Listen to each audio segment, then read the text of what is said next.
This is a check valve. Many people want to know, what is a check valve? What is it for? And do I need one? It's an optional item that you may or may not want to put on your tubing.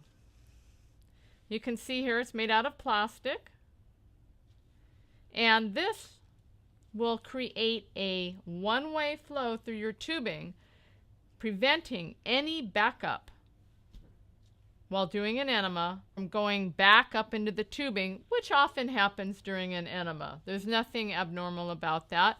It happens when your colon gets full, or maybe you're moving positions, and it will just naturally push some of the contents back up into the tubing. There are some people that don't want that. They feel they want to keep their tubing clean, so they want to put a check flow valve on. This is how you do it. You just take scissors and cut about 1.5 inches above where the nozzle is, and you insert the white part going this way, and the black part would be going towards where the nozzle is. That's how easy it is to put it on.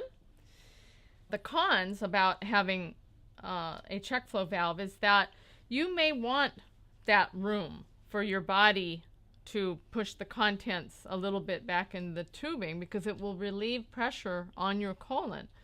What do you mean by contents? Big chunks of poop or coffee? Because I'm thinking big chunks of poop. So let me give you an example. You've got your solution running from your bucket through your tubing all the way out your enema nozzle and into your body.